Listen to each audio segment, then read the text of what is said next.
Guys, welcome to my channel and thank you so much for being here. So today I won't be talking about a specific topic or anything. I'm just going to do a life update and a mini rant about how much I miss my kids. I think that if you've watched my previous vlog, you would have seen just how much I miss my kids, because I think I've said it like 1,000 times in that vlog. But it's been a very rough week for me. Just to give like a quick backstory, I am a single mom of two. I've been living in Joburg basically half of my adult life. I then had my second child about 2 years ago. No, it wasn't 2 years ago. I had Milani last year. Jesus, like the pandemic will make you feel like you've had a child forever. I had my second child last year. And I then realized how hectic motherhood was. Like I think a year, 9 months to a year into it, I realized that I was struggling. Like my child's father was just not in the picture. He was in and out, he was inconsistent. He wasn't helping out financially in any way. So I decided to start a process to take him to maintenance court. And while I served him papers for maintenance court, a couple of days later, he then served me papers for a restraining order. So my year started off crazy this year to January 2021. Things it got too much for me, and also I was a mom by myself. I couldn't take care of the kids by myself. I couldn't. I struggled, so I decided, you know what? Let me move back home and stay at home for a while. Since we're working from home anyway, it doesn't matter where you are. Best decision I ever did for myself, because at home there's support, there's my parents, and also I don't get to pay rent. I mean, you pay in other ways, you know, your mental health and stuff, but at least you can afford therapy, if you know what I mean.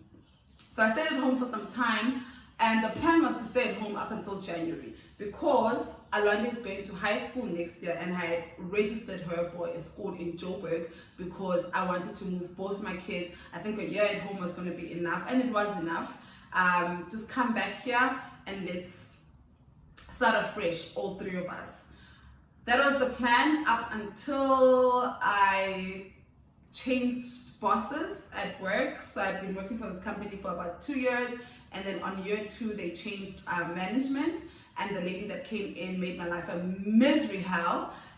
So I worked there for 9 months with her, and I couldn't take it anymore. Like I couldn't take it. She was so toxic, horrible manager. And so I decided to quit my job with no plan B. I quit my job in September, with no plan B. I had nothing, absolutely nothing but faith, and knowing that I can't do this anymore. Every Sunday I'm filled with anxiety. Every time the Microsoft Teams ringtone rings, I literally start shaking, and all of this was happening in front of my children, and especially Alwande, the eldest one, could see what was going on. And after talking to my mom for a few months, I decided, you know what, resign. My mom and my sister supported my decision to resign. A lot of people supported my decision to resign, but it was important for my mom and my sister to support me, because they would be the people who would support me financially up until I got something and get back on my feet. And they're not only just supporting me, they're supporting me and 2 children, because I take care of these kids by myself anyway.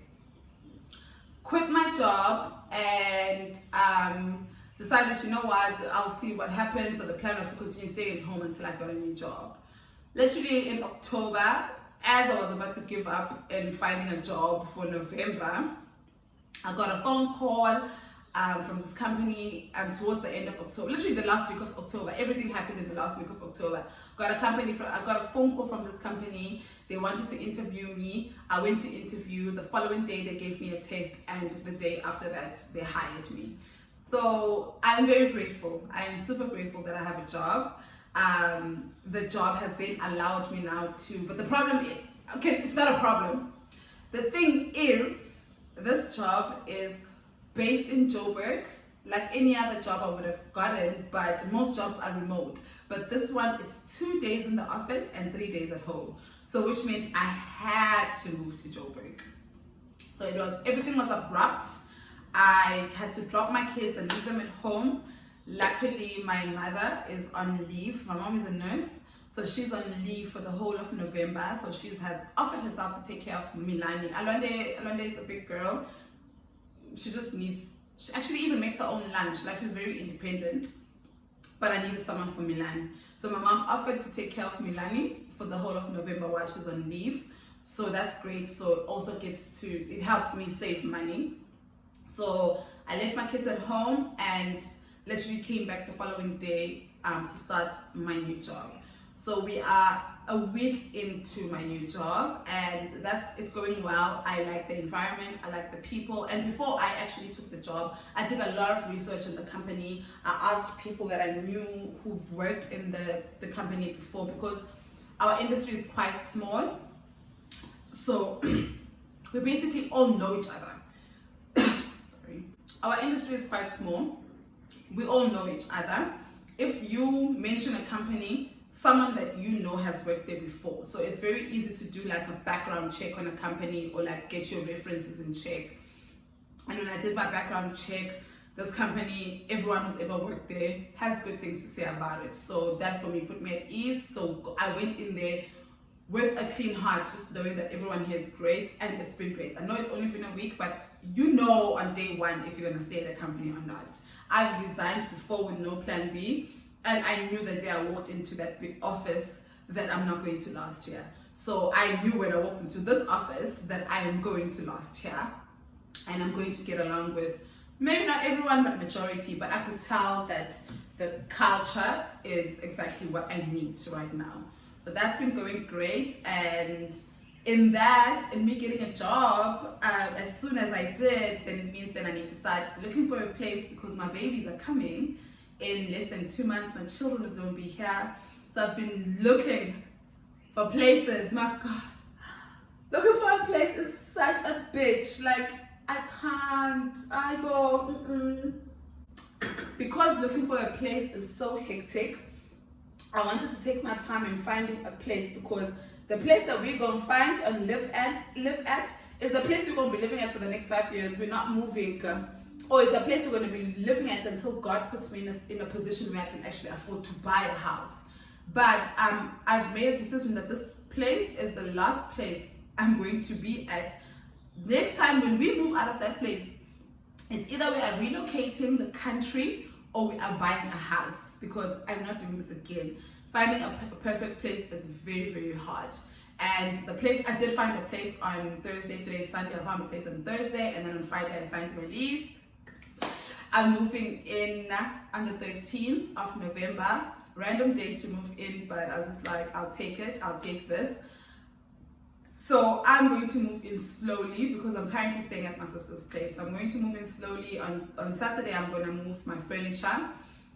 And because when I left for Durban, I sold a lot of things. I put some stuff in storage, but I sold a lot of things. I don't have a coffee table. I don't have a TV stand. I don't have a TV. I don't have a fridge. What else don't I have? But I've got the basics. I've got a couch and I've got 2 beds.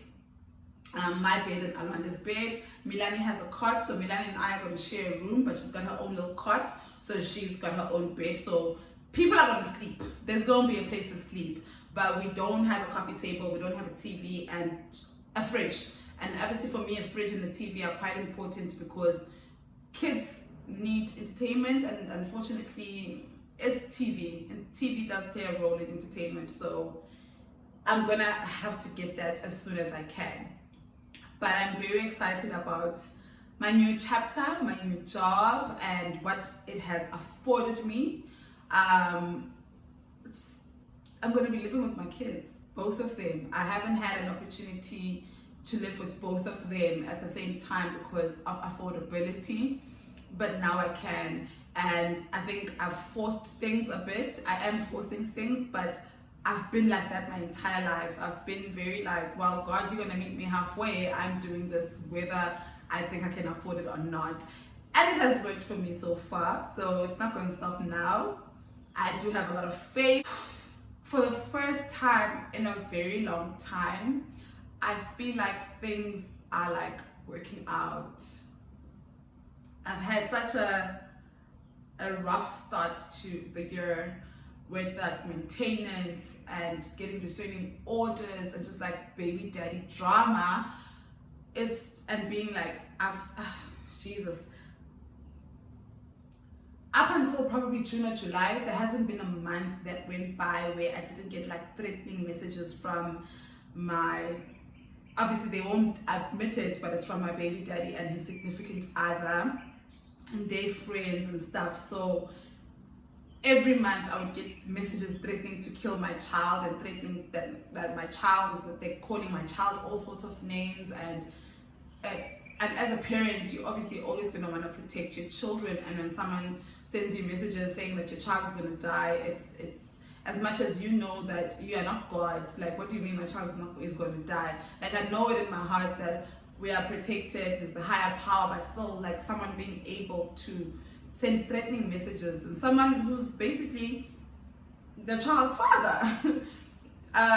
Obviously he's denying it, but the messages do come from people that know him, and no one would send you a message like that without having a backstory or without having like some motivation from the originator of the story. I don't know if I'm making sense. So basically what I'm trying to say, now I'm just like rambling about other things. What I'm trying to say is I've had a very like rough year. There was a time where I didn't see light. I was just like a robot, just going on and like just going on like, and the only thing that was keeping me going was that I've got these 2 kids that I need to live for. But there was time where late last year to this year where I literally just felt like life was not worth living. And every time I'd have those thoughts, I'd be on Twitter and someone would post a status about how heartbreaking it is to grow up without their mother. And every time I see that, I just have to step back and be like, okay, cool, I don't want to put my kids through this, so let me soldier on, let me push through. And I'm so glad that I did push through, because now I'm here and I'm in such a better place, like emotionally and financially and mentally. I'm in a much better place than I was a few months ago. So I'm grateful for that. I'm grateful that I pushed through. I'm grateful for my kids, because they've been my saving grace. They've actually been my saving grace since they were born, both of them. And sometimes I don't see it that way. Sometimes you look at your kids and you're just like, if you guys weren't here, life wouldn't be this hard. And as much as you brought them here, but we do have those thoughts as parents. And I guess it's okay to have those thoughts, but I am able to pull myself out of that every time and look at my children in a different way and look at them as my saving grace. Because honestly, if they weren't here, I wouldn't be here. So that's where I'm basically coming from now. But this overwhelming feeling of I'm just grateful, and it's an overwhelming feeling of relief, and it's an overwhelming feeling of things are coming together. And I haven't felt like things were going to come together for the longest time, but things are finally coming together. I watch Real Housewives of Potomac, and I always see Candace. If you guys watch Real Housewives of Potomac, you will know that Candace cries at every chance she gets. And I always see her crying, and every time she cries, she folds her tissue like this and she does this. She does this, and I've started doing that, and it actually works. Like, it doesn't mess up your makeup or your look when you cry. So shout out to Candace. But things are coming together for me. I had a rough start to the year, but it's ending on a good note, and I'm very grateful. And also, I have to say that I'm very grateful for everyone who watches my channel and comments. You guys, like, the comments are so encouraging.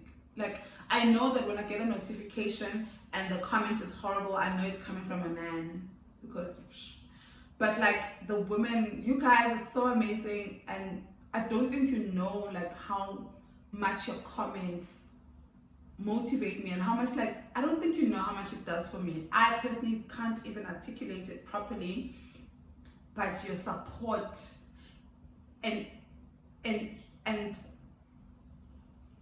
don't know how to explain this. Your support has been amazing, and the fact that I can say anything, and there's someone who's always going to be able to relate. Sometimes the things that I say, I'm just like, I'm gonna get backlash for this. People are gonna say that I hate my kids. People are gonna say that I'm this and I'm this and I'm this. And I post it on my YouTube channel, and I get so much love and so much support and so much encouragement. that is actually quite nice. It has kept me going for some time. It still does keep me going, so thank you for that too. But basically, for the first time in a very long time, I am able to say that I'm in a good place, and I actually just cannot wait to have my kids here. I just feel like January is so far. Like, I just want them here. Worse now that I found a place. I found a place that is perfect for the three of us. Maybe not that perfect because it doesn't have a pool, but that's the only negative thing about it. But my friends have pools, so my kids are always going to go swim somewhere. But I did find a perfect place for my kids, and I can't wait to move in with them. I already like before I sleep, like I start imagining like how life is going to be for the three of us, and the things that we're going to be getting up to and stuff like that. I'm so excited. I'm so excited. I'm going to end this video here. That is just my update for you guys. Basically, if you haven't seen my previous video, basically I quit my job, but then I found a job a month later, and now I've found a place for my kids to live. I will do an empty house tour next week. I will post an empty house tour next week. I'm going to, when I move in on Saturday, before the truck gets there, I'll do an empty house tour. I cannot wait for that because I always love seeing those. I hope you guys love seeing mine too. And then I'll also do like I'll do like an update every time like we furnish the house, or every time when we buy the TV, when we buy the coffee table, when we buy the fridge. I'll do an update about that too. Hopefully you guys will enjoy those, and hopefully I'm able to execute them as well as I think I will, as I think that I can. But life is good. Life is not perfect, but it's good. That's all that I can ask for. I am super grateful for the grace that I've been given. I'm super grateful for the second chance that I've just received, and I just hope that it can only get better from now on. Being a single mom is literally the hardest thing that I have to do every day, but we're here, and God has literally put me in positions where I am able to take care of my kids now, and that's all I ever asked for. Obviously my kids would love to have relationships with their fathers. Unfortunately, that is out of my hands, but anything that is in my hands and anything that I can do for my kids, I will do. I will go out of my way to do, and that's just how it is, and it's not going to change. But I digress. Point is, I'm in a better place. I'm in a much better place than I was a few months ago, and I can't thank God enough. Like, I'm happy. I just need my kids to be here, and yeah, that's it, you guys. That's the end of the video, you guys. Please don't forget to comment. Please don't forget to like, subscribe. You know, like, I'm trying to push. I'm on a road to 1,000 now. I think the last time I checked, I had 705 subscribers, and that is a lot. That's like crazy. That's a lot. I did not think that I was gonna get here. When I started this channel, I just started the channel just to talk about my maintenance journey. And then after I got done at the maintenance course, I was just like, hi man, maybe let me keep this channel. And then I started getting these ideas that I want to talk about. But next year, we're back in maintenance court. I'm taking my second baby daddy. No, he's in court already. I'm taking my first baby daddy to court. That nigga has never given me a cent in 13 years. He does not know his daughter. He's never met his daughter. It's his time now. So I'm back in maintenance courts next year, but the difference is I'm going to be stronger, and because I know the process now. So I'm going there with eyes wide open, and I'm going there stronger. So I will obviously update you guys about that. But outside that, I can't force someone to be a father. I can't force someone to be part of someone's life that they don't want to. And actually, I don't want to force them, because I think I've said it in my previous video. I'd rather an absent father than an inconsistent father. A father who feels forced to be part of their children's lives, it's not it. That's how our children die. Like, you hear so many stories of and then next thing they were poisoned and they die because Ubabake feels as if this child is being forced on them, or they don't want to pay maintenance or whatever. So I'm not forcing nobody on anybody. I will try and fill the void that my kids have from their fathers with therapy. That's as much as I can do. But outside that, honestly, there's nothing I can do in that regard. But I will make sure that I give my kids everything that I can as their mother. But I'll see you guys next year with the maintenance part 1 video with baby daddy number 1. Until then, thank you guys so much for watching, and I will see you next time.